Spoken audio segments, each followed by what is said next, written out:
5번째 시간 조건 검색 볼린저 밴드에 대해서 좀 설명을 드리겠습니다. 들어보신 분도 많으실 거고, 왜냐면 볼린저 밴드는 굉장히 유명한 지표고요. 기술적 지표에서 가장 많이 또 쓰이는 그 보조 지표 중에 하나입니다. 그래서 오늘 소개를 드리고 여러분이 활용할 수 있도록 말씀드리겠습니다. 볼린저 밴드는 사실은 만든 건 되게 오래됐습니다. 1980년대 초반에 존 볼린저라는 투자 전문가가 이제 고안을 해낸 지표입니다. 그래서 보시면 주가는 계속 움직이죠.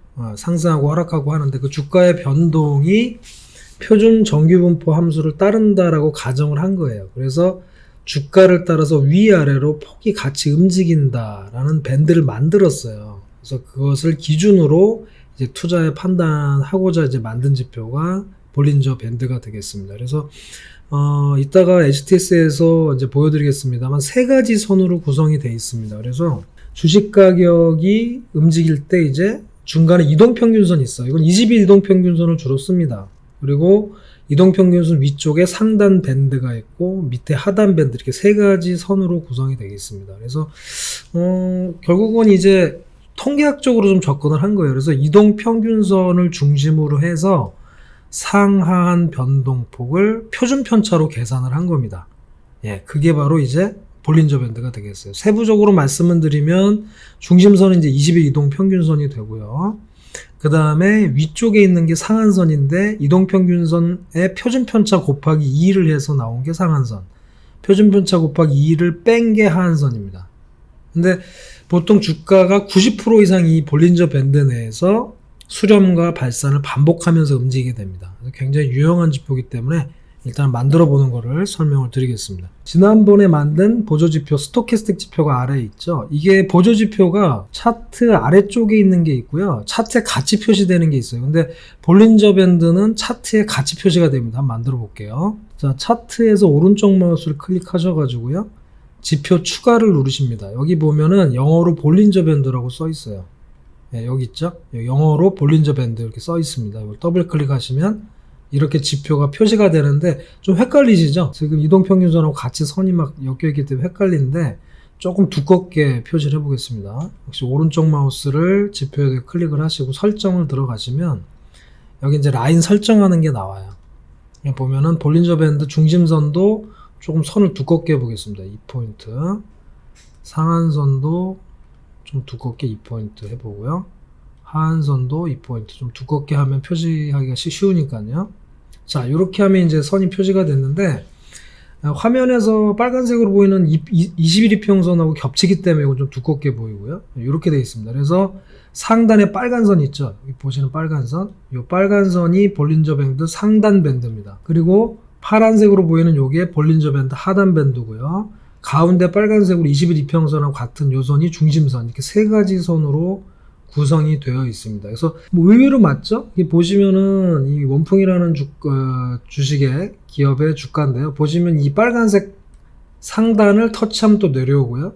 또 하단에서 더 이상 잘 안 빠지고 이런 흐름들을 좀 보이죠. 그래서 이 밴드 안에서 보통 움직입니다. 가끔 이 밴드를 상향으로 올라가거나 급등하는 거죠. 또는 하향으로 이탈하는 경우 두 가지 경우가 있어요. 가끔 있습니다. 그래서 지금도 보시면 주가가 오랜 기간 이 안에서 움직였지만 최근 들어서는 급등 급락을 하는 모습이죠. 그래서 이탈하는 경우도 생긴다라고 말씀드립니다.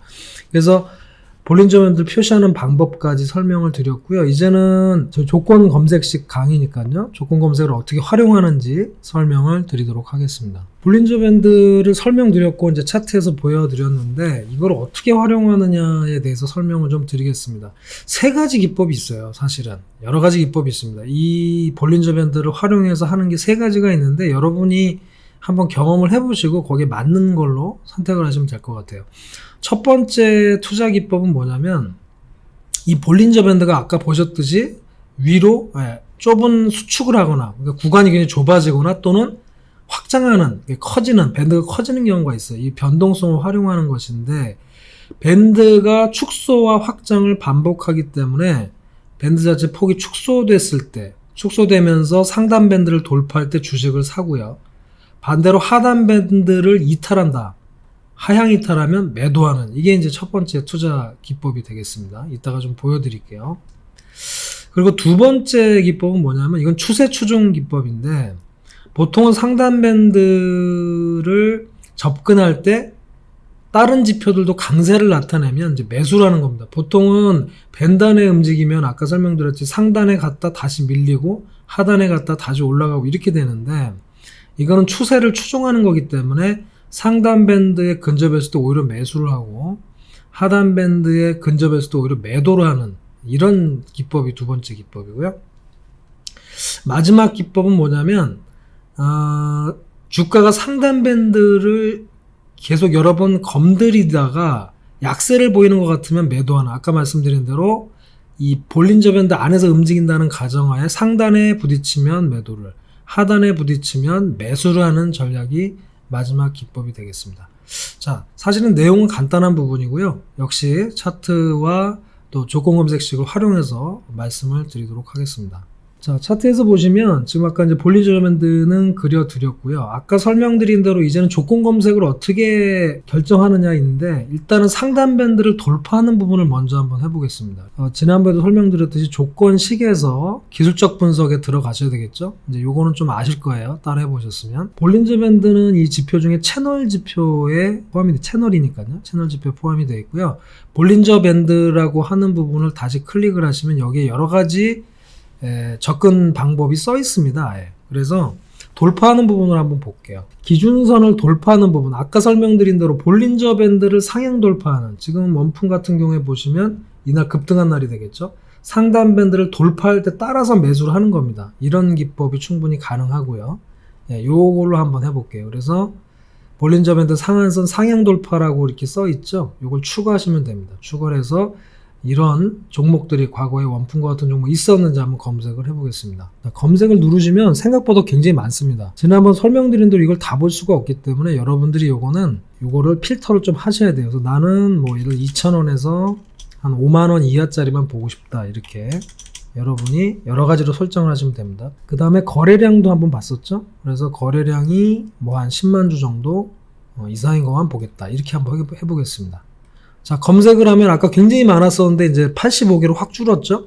가격대로 한번 보면요, 아무래도 좀 저렴한 걸 좋아하시기 때문에 보시면 IHQ라는 종목이 있습니다. 여기 보시면 차트에 나왔는데요, 이렇게 상단을 돌파하는 경우가 포착이 되는 거죠. 좀 단타 하시는 분이나 이런 분들은 좀 빠르게 강한 종목들 찾으실 때 볼린저 밴드 상단을 돌파했을 시점에 매수하는 이런 기법들 충분히 활용하시면 도움이 되리라 생각합니다. 조금 시간이 길어졌는데요, 볼린저 밴드 다른 기법들 활용해서 만드는 법 설명드리도록 하겠습니다. 오늘은 여기까지 하겠습니다.